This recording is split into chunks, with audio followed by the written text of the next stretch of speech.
We call them the 8 squadrons of death. First comes the common fly, lays its eggs in the rotting corpse, and thus the cycle begins.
If you'd be so kind, would you mind introducing yourself for the podcast?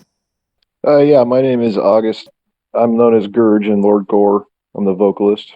And how would you describe the music that Lord Gore makes? We just try to make the most catchy as possible while being as aggressive as possible. It's basically an outlet, mostly, just for angst, aggression, ideas. And would it be fair to say that Lord Gore is often referred to as gore grind or porno grind or death grind? Yeah, I'd say the way I think of it mostly is like old school death metal with some new school flavors. How do you feel about those terms? Gore grind, death grind, all that stuff. Porno grind. I mean, I think they're just what works for people in their heads. Like, a word comes with a visual, and I think people find that certain words more palatable than others, more pleasant than others, and so they just stick with their terms that they like. I mean, we definitely have grind parts, we have death parts, we got doom parts, we got black metal parts, we got D-beat parts, so nothing's really off the table as long as it fits the mood. Let's talk about the history of the band a little bit. What led to you guys forming? The idea was just to make a demo tape, like over the weekend sort of deal in the basement. And so we did that, but we just kept pumping more ideas into it. We had more ideas for more songs, and it just kind of kept rolling from there. So when you guys formed, it was the late 90s, which I think most people, me personally, would probably refer to it as the nadir of the genre in terms of death metal and grindcore. What led you guys to this older style? Why did you guys decide to pursue this?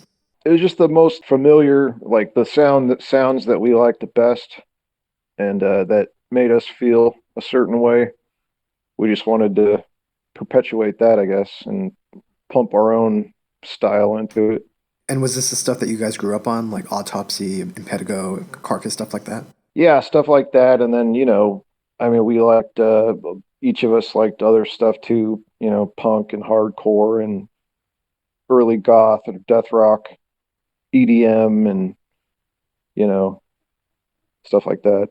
Skinny Puppy, shit like that. What was the reaction when you guys started playing this style? Because at the time there weren't that many bands that was still doing it. Like most of the old school bands had either changed their style or quit or gone on to other things, and there weren't a lot of newer bands coming out. Yeah, I felt that there was room there for that sound and for us, and we had good live response, which was the main thing at the time because we didn't really have anything out except for the until we put the demo out, and that was very limited too. So yeah, I mean, mostly it was the live response we were getting was really good. So you guys put out two albums in the early 2000s and then went quiet. What happened? Where did you guys go? We had like yeah, we had some personnel changes and people had to life happens and people got to do the shit that they got to do at the time just to get through life. So like musical things like that, they fall by the wayside for a bit until you can pick them back up again. And were you guys still working on music, just not Lord Gore, or were you more or less out of the scene? Yeah, we were working on Frightmare, and I was writing a lot of stuff for a project I never did called Nanoplague. That was sort of it was sort of like man, it's hard to describe it. It was like Godflesh mixed in with like Coil and Skinny Puppy and Yell Work and shit like that. Just like very electronic and experimental, but still with the virtues of dark metal and yeah, but mostly Frightmare. Whatever happened to the Nanoplex stuff? Oh, it's just sitting there. It's just like you know uh, on hard drives, just recorded riffs and ideas.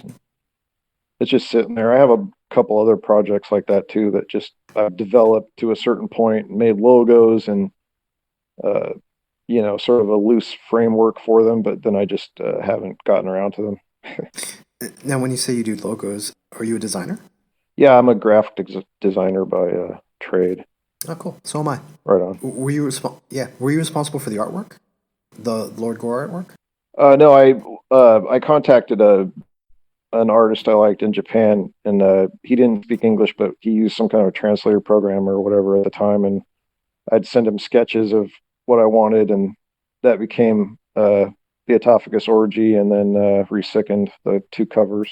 I'd like to talk about the artwork a little bit because I think when people refer to Lord Gore as porno grind, a lot of what they're talking about is the imagery, not just the lyrics, but the actual covers and stuff like that. Yeah, I could see that. Yeah, why anime? Why was that the style that you chose? What it fit the idea that I had in my head the best. The visual representation that I was trying to evoke. It was what it was I had always had this fantasy of having the holodeck technology from Star Trek: The Next Generation, and like the shit you could do in there, like you could pretty much explore any fantasy you wanted in there without any damage. So, well, except for to yourself, perhaps, but mentally. But I just envisioned always like an orgy where you could just tear people apart with no repercussions and do whatever you wanted because it was just all you could just reset it anyway, And that was the essential idea for that cover.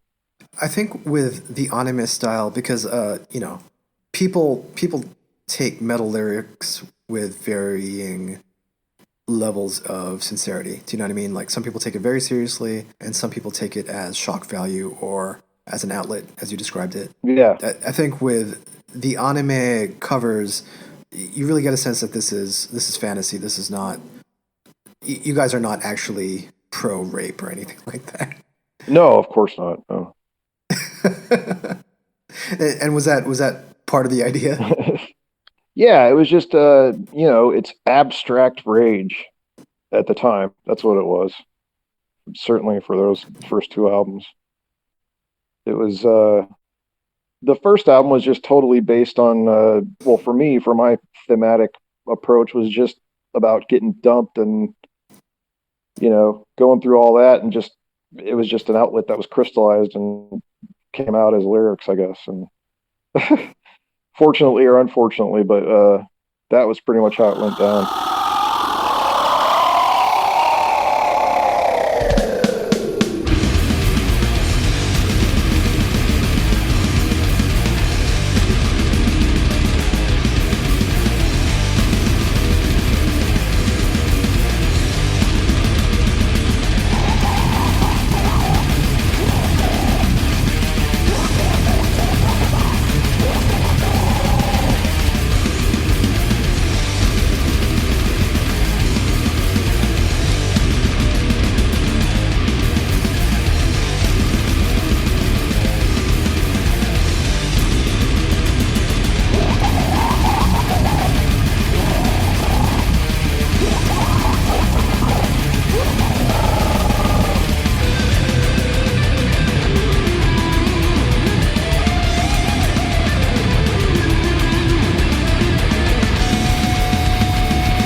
2004 is when Resickened came out. You guys went on a break shortly after that. And 2018 is when the Cronenberg EP came out. What led you guys to getting back together? We were just going to get together for this one show that was the Famine Fest, just to get it out of our systems and be done with it. And it was a really good response. There was a really good turnout and a lineup, and it was a great show. And then after that, we're like, fuck, let's just keep rolling, because we didn't have a lot of other stuff going on at the time in our other endeavors or whatever. And then so it just kept rolling. And then we were writing new material and got offers for other shows and fests and stuff. So we were like, fuck it, let's just keep going. Had you guys kept in touch through the years? Yeah, online. I was back and forth between Portland and Anchorage, Alaska quite a bit. Like I mentioned, Cronenberg came out 2018. Was there had your point of view changed? Did you guys change your approach to the band at all? Or did you come at the music in the same way as you did in the past? Yeah, maybe not consciously.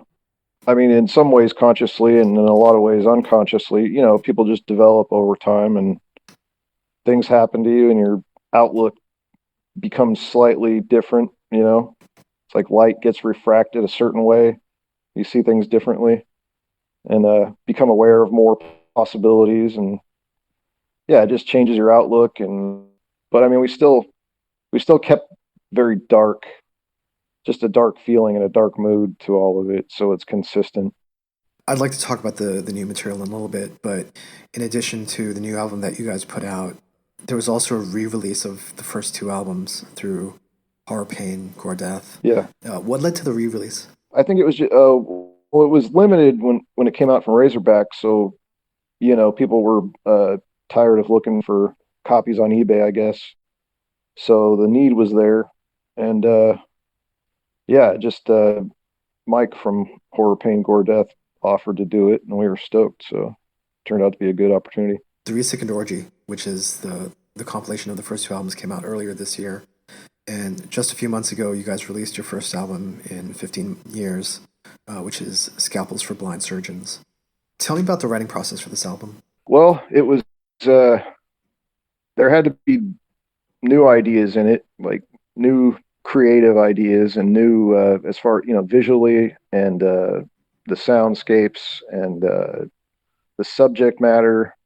And we wanted to get away from the constant samples, and we wanted to use them a little more creatively, like interspersed throughout the song or for effect at stopping points or at drops, things like that.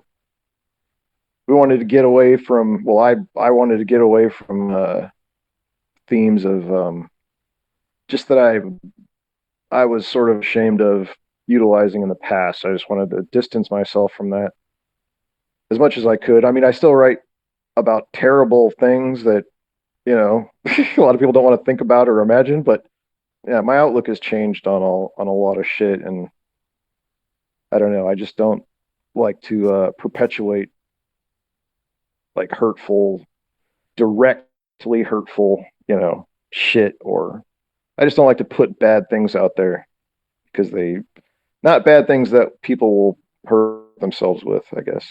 I mean, you can only do so much to control how people deal with the information they take in, but it's a work in progress. That's what I say.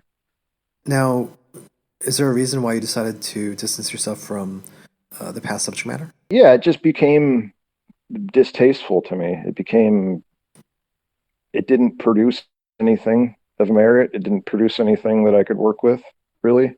You can only go so far just chewing the same negativity and non-productive ideas, and then they start to become poisonous. And you have to either expel them or choose to be poisonous, I guess.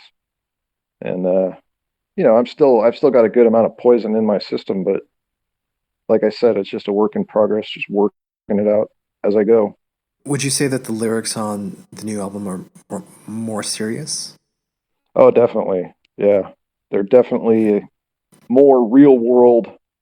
They're hopefully they make people think about the situations that are happening right now and our role in it, and or not, whatever people want to do, I guess. But I just like to put the ideas that I think have some substance to them out there, even if they're just pulpy. Now, when you talk about the situations in the world, do you want to expand on that? Do you want to talk about what in particular you're writing about? Yeah, I just think that there's something. I made a post about it today on Facebook. I think there's something unseen at work that's just fucking with people on how they relate to each other and how they talk about issues. And it's really fucking baffling to me. I mean, you see people on TV like these people, it's their job. They do it every day. They have good intentions, and they're intelligent, and yet they cannot find common ground on simple things. And it doesn't seem like it was always quite so acute. You know what I mean? It seems like it's been exacerbated recently. And there's just a lot of weird shit happening that is inexplicable and sort of, I don't know. It's almost like something that you can see the light wrap around it, but you can't see it. You know what I mean? You can detect it by the way the environment reacts to it, but you cannot see what's causing that. And, I guess a black hole would be a similar metaphor, but yeah, there's just something going on where people are having a fundamental lack of communication, and it's frightening.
Let's talk about the music of the album.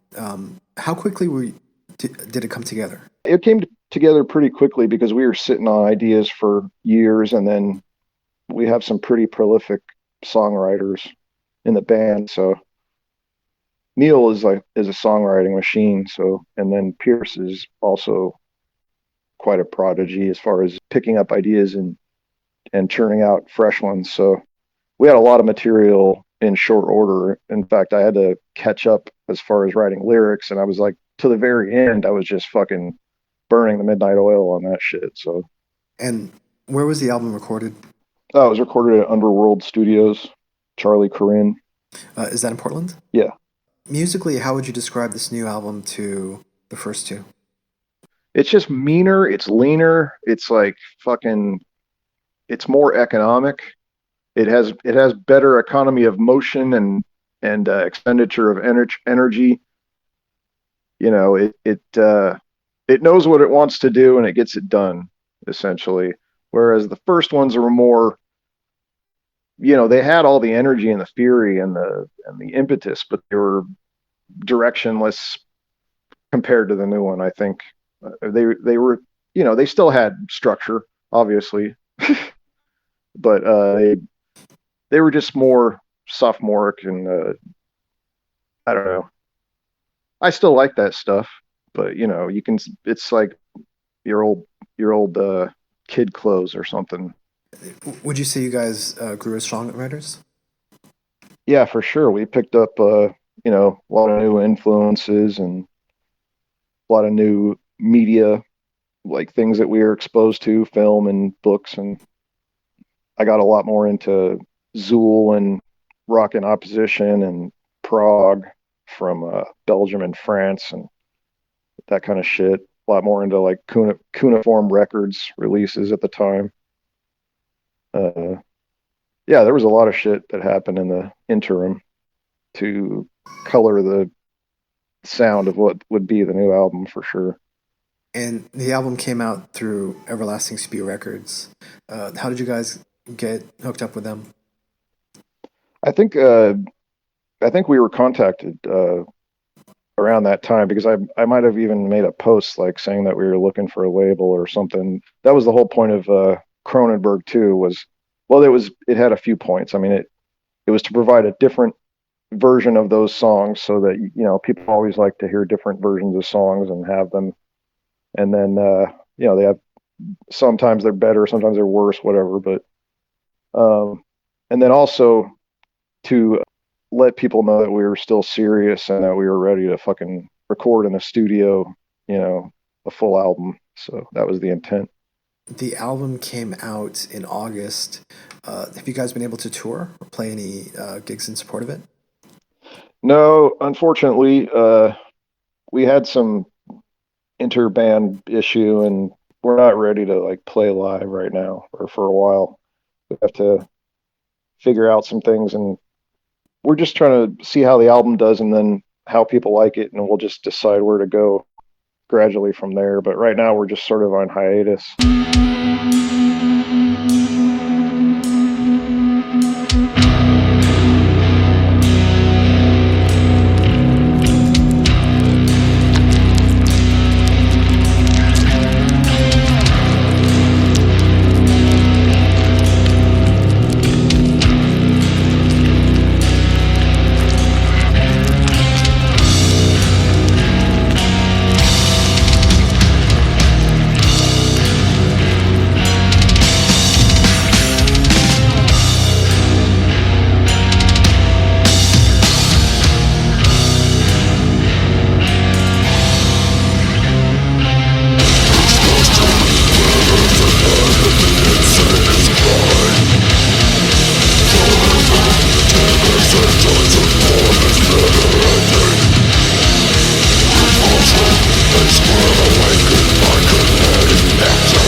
like to talk about the Portland scene a little bit, just because I think when you guys first came out, I wasn't really aware of there being a large metal or death metal scene in Portland. And obviously, in the last decade or so, numerous bands have come out in almost every subgenre imaginable. Tell me what the Portland scene is like. It's a strange place. It's there are several, well, not several. There's a couple distinctly different groups that sort of don't acknowledge each other much, but then there are people who move between the groups, kind of like in Salt Lake City punk or whatever. There's like people who move freely, you know. Yeah. and and then there's some, there's groups that I don't know. I just don't like affiliation, so I don't myself partake in any of that. But there's people who choose to be part of groups, and there's people who don't choose to be part of groups, and that's certainly prevalent here. And I just try to get along with everyone, but yeah, it's not always possible. So you referred to SLC punk, where it's like there's the mods and the punks and the metalheads, and none of them hang out with each other. Right. Yeah, are the divisions like that in Portland? Is it like it's not quite as regimented like it was in the 90s or before, but there's still you can still see where the lines are sort of drawn. It's bizarre, but I get along with everyone, and I try not to discuss politics of it unless it comes up, or but mostly you can just talk about music or art or movies. What is the nature of the scene? Are there one or two clubs that are specifically geared towards heavy music? Yeah, there are a few venues in town that the metal shows go to. We just lost one recently, but they always pop up again here or there. And what are the crowds like? Are the sizes pretty big? Yeah, there's decent crowd sizes depending on the show, like in the venue or what time of the week it is, obviously. But the main venue that I go to, the Twilight, is usually pretty packed when I go there. It's pretty damn packed, like fucking sardine style. But they have good shows there. And as far as the size of the scene, because as someone on the outside, I get promos and PR emails and stuff like that from labels constantly, and it seems like the scene is huge. As somebody who's never been there, it seems like almost every week or a couple times a month I hear about a new band from Portland. Yeah, I guess that makes sense. I'm not I'm kind of out of the loop on like the new bands, but because I don't get out as much to see shows. But yeah, I know it's there's still a healthy amount of activity for sure. What was the scene like when you guys started out, when you formed Lord Gore? It was very very active and very there was Engorged, and there was Thy Infernal, and some other bands, and it was already very active, and it was kind of like getting into a warm bathtub. It was already going, so, and very incestuous, and everyone liked the same movies for the most part, the most music, the most action figures or whatever the fuck you grew up with, and role playing games, video games. So it was very amenable to getting shit done and getting ideas exchanged and validated, and it was very cool. Before I let you go, tell me what you have planned next. We plan to keep writing. Our bassist had surgery on his shoulder, so he's out of commission for a couple months. But the ideas are always being excreted and recorded, so it's just a matter of putting shit together. And yeah, so we'll be putting out some new material for sure, and we definitely want to play live again. We just don't know at what point that will be yet. But we have merch and through the website on Facebook, and we have stuff at Bandcamp, and yeah, there's merch through Everlasting Spew, of course. And are you guys, once your bassist recovers, are you guys looking to do tours or play some festivals, things like that? Oh, definitely. Most of all festivals, because those are the most enjoyable, of course. Have you guys got to play some fests? Yeah, we played NRW Fest in Germany, and we played Maryland Death Fest a couple times, and California Death Fest. And Famine Fest. Excellent. So you mentioned the Facebook page. It's facebook.com/resickened. You're also on Bandcamp at lordgore.bandcamp.com. The new album is Scalpels For Blind Surgeons, which is at the Everlasting Spew Records Bandcamp, and I'm assuming through all the streaming sites. Yeah. Anything else you want people to know about? No, that's about all I can think of. I did monster noises for a stop motion film that people might see on the Schramm Blu-ray set being released in Europe. I don't know if it's out yet or not, but it's playing at festivals and stuff like that. I did the vocal effects for like this vagina monster thing, if you're familiar with Schramm. I am not. Tell me about this.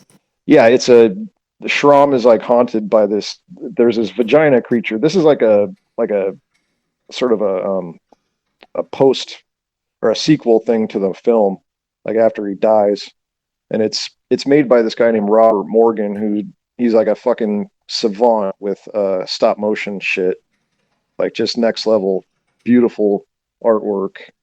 Yeah, so I contacted him because I just wanted to do anything work with this guy. So, and he was like, "Yeah, send me some sounds." And I was like, went over to my friend's basement and recorded a shitload of gnarly noises for like 45 minutes and sent it to him, and then they ended up in the film. So it's pretty cool.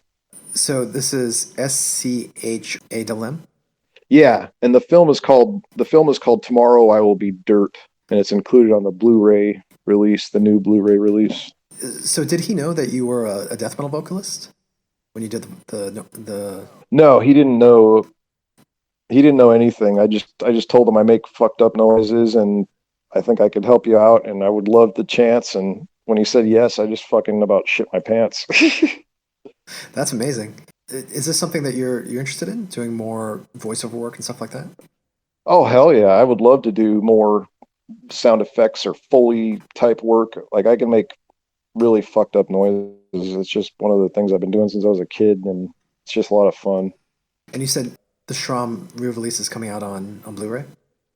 Yeah, it's Arrow Blu-ray. That's the name of the company. Anything else you want to say? No, that's all I can think of. Thank you so much, August. Yeah, thank you. I appreciate it.